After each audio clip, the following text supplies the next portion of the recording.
Dans cette vidéo, je vais tracer l'épure précise d'un coude à 90 degrés. Je vais utiliser pour ça le logiciel de CAO DraftSight, la version gratuite. Et pour faire l'épure précise de ce coude à 90 degrés, je vais utiliser une méthode qui va me la faire tracer en 8 étapes. Avertissement, dans ces vidéos, il peut y avoir des erreurs et des inexactitudes dans les sujets abordés. Gardez toujours ça en tête. Tu peux apporter des compléments d'information dans l'espace commentaire sous la vidéo. Alors, étape 1, tracer la fibre neutre d'origine. Donc là, je suis sur DraftSight. Je vais me créer un calque fibre neutre.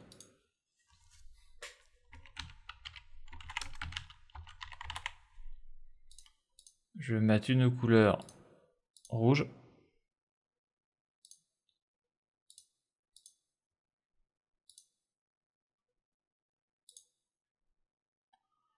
Je vais mettre des pointillés comme ça.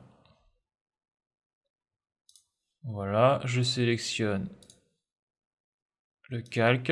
Donc je vais accrocher un point ici, là. Voilà. Et je vais marquer là 400. Donc ça c'est pour commencer. Donc là on vient de finir l'étape 1. Étape 2, tracer la fibre neutre déportée. Donc là on voit que... Alors déjà on voit que les pointillés n'ont pas été pris. Donc je vais aller faire un tour là, comme d'habitude. Ça c'est chiant ça. Je comprends pas pourquoi il fait ça là. C'est pénible ce logiciel pour ça, quoi. Donc là on voit que les traits sont quand même très gros. Donc je vais modifier ça. Donc charger. Voilà, je vais marquer 0,5. Donc ça, je change l'échelle, voyons.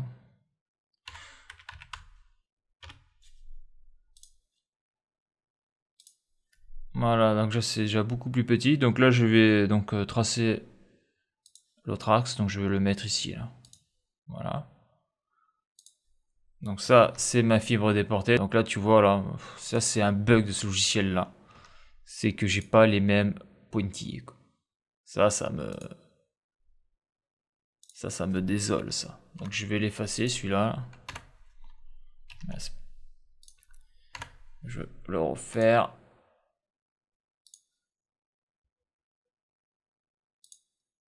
Voilà.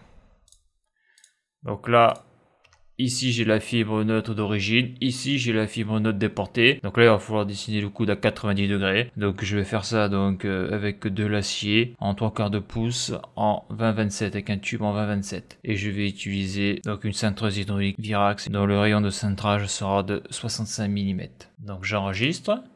Donc là on vient de finir l'étape 2. Alors l'étape 3, tracer les parallèles à la fibre neutre et à la fibre déportée d'une cote égale au rayon de cintrage. Donc le rayon de cintrage est de 65 mm. Donc ce que l'on peut faire là, c'est si on devait le faire sur le papier, on ferait des cercles de rayon 65 mm, je veux dire. Donc là je vais en faire un. Donc là je vais faire un nouveau calque aide au traçage.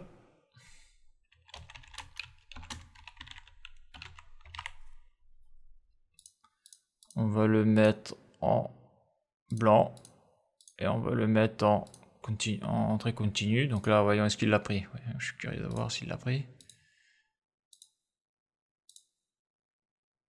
Ouais, il l'a pris. Ouais. Voilà, il l'a pris. Donc là, je vais faire donc ce cercle-là. Donc si je fais un autre cercle de ici, là, moi je peux le mettre n'importe où. Il faut que je sois sur la fibre d'origine. Je vais mettre 65. Donc là, je peux tracer un trait là. Là, on voit que je suis, donc ils appellent ça quadrant. Donc je suis en haut du cercle. Parce qu'avec le logiciel, là, j'aurais pu carrément faire une droite à 90 degrés. Là, je suis bien. Et donc là, je vais faire la même chose de l'autre côté. Donc ici, là, c'est la fibre déportée. Voilà, 65. Donc c'est mon rayon de cintrage. 65. Voilà. Donc là, maintenant, je vais retracer. Voilà. Voilà. Donc là, je vais effacer les cercles, parce qu'ils me serviront plus, ces cercles-là.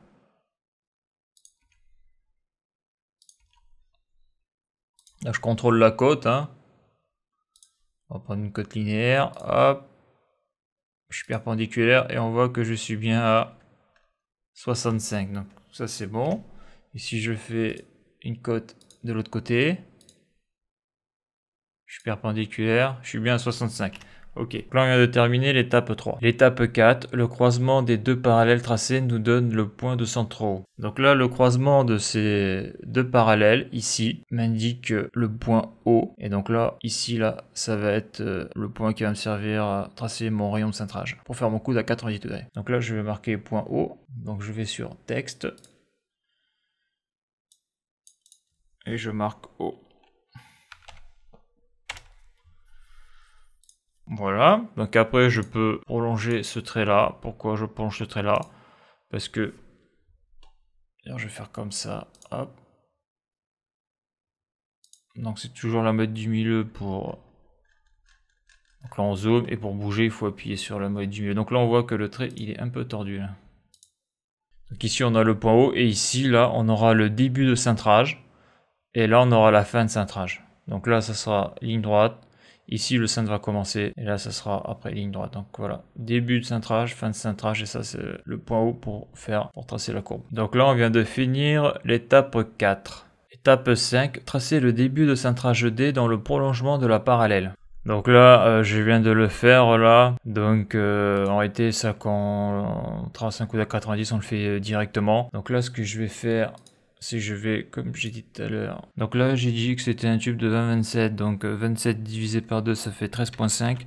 Donc là, je vais faire ça, 13,5. Voilà. Parce que ici, je vais dessiner mon tuyau. Donc, et là, je vais marquer la lettre D pour début de cintrage. On va la marquer ici. Début de cintrage. Donc là, on vient de finir l'étape 5. Donc l'étape 6, c'est tracer la fin de cintrage F dans le prolongement de l'autre parallèle. Donc là, c'est ici, là. Donc la parallèle, je l'ai prolongée là, mais bon, je l'ai déjà fait. Donc là, je vais écrire le point F qui est la fin de cintrage.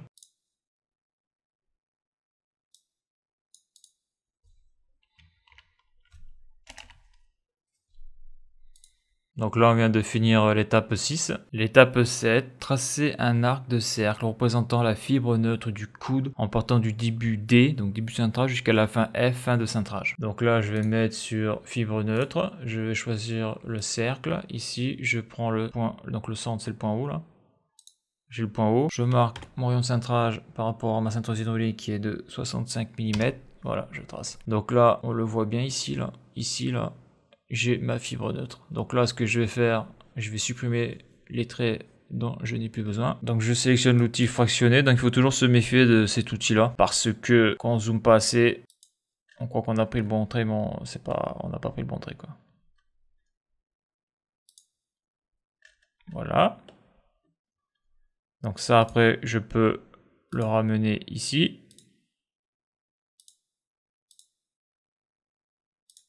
Donc là, j'ai envie de voir un truc. Là, j'ai envie de voir si j'ai bien un angle à 90. Là. Voilà, là, j'ai un angle à 90 degrés.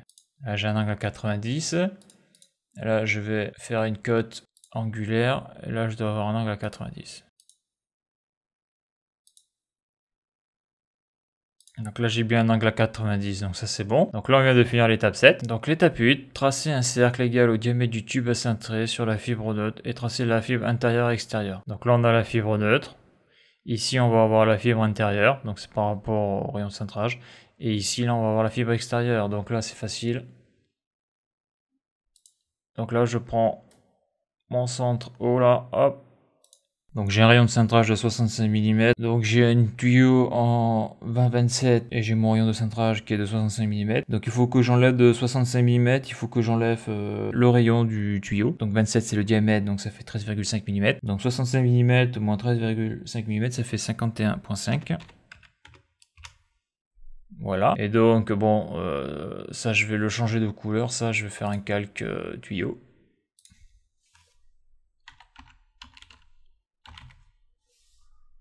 Je vais le mettre en blanc. Et on continue. Donc là, je mets sur tuyau. Voilà. Et donc là, je vais faire la même chose pour l'autre. Donc là, je vais faire 65 plus 13,5. Donc ça fait 78,5 mm. Voilà. Ça, je le mets sur tuyau. Donc là, je vais effacer les parties que je dois effacer. Donc toujours fractionner.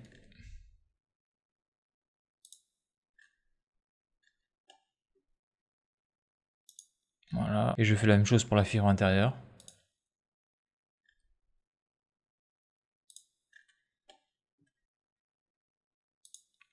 Voilà.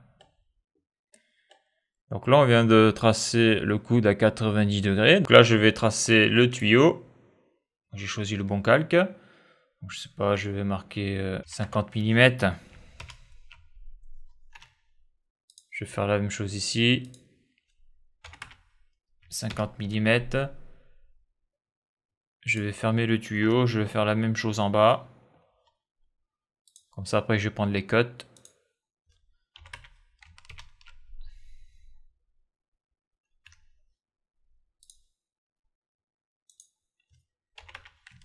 « 50 mm, donc là on est bien. Hop. Alors là, pourquoi il n'a pas pris là? Avec le trait de travers, non c'est bon. Donc là un petit coup de cotation. Donc cotation. Linéaire. Donc là on doit avoir du 27. C'est le diamètre du tuyau, donc ça c'est bon. Bon là, je vais prendre l'angle, cote angulaire, donc là on va avoir un angle à 90. Alors à noter, j'en ai pas parlé dans les vidéos précédentes, mais lorsque l'on utilise la fausse équerre, donc par exemple si on imprime ou si on dessine l'épure, on va mettre un brin de la fausse équerre ici et l'autre brin ici. Donc pour un angle à 90, c'est pas utile d'utiliser une fausse équerre, on peut utiliser une équerre de maçon. Mais pour les angles par exemple à 135 degrés, c'est ce que l'on va faire, par exemple sur la baïonnette. Ça je l'avais pas expliqué dans les vidéos précédentes, mais c'est important parce que souvent on se mélange l'angle qu'il y a ici et l'angle qu'il peut y avoir ici, ça va pas être le même, suivant les pièces. Donc ce que je veux dire là, c'est que là on peut voir que j'ai posé ma fausse équerre donc sur l'épure que j'ai imprimée, et on voit que là où il y a la flèche, on peut lire 130 degrés. Donc là j'ai un angle à 130 degrés, mais là où il y a la flèche, là il y a le point de centre haut. Donc c'est le point qui m'a servi à tracer l'épure, et c'est de ce côté là que je vais mettre la forme de la cintreuse hydraulique. Et là j'ai un angle donc de 41 degrés. Donc il faut pas se planter avec les angles, on a vite fait de se mélanger tous ces angles là. Donc on voit que d'un côté on a un angle de 130 degrés quand je suis le tuyau, mais si je regarde mon épure par rapport au point haut, et bien j'ai un angle de 41 degrés. Voilà, donc il faut faire attention aux angles. Et à noter, hein, c'est pas O bien sûr, c'est O'.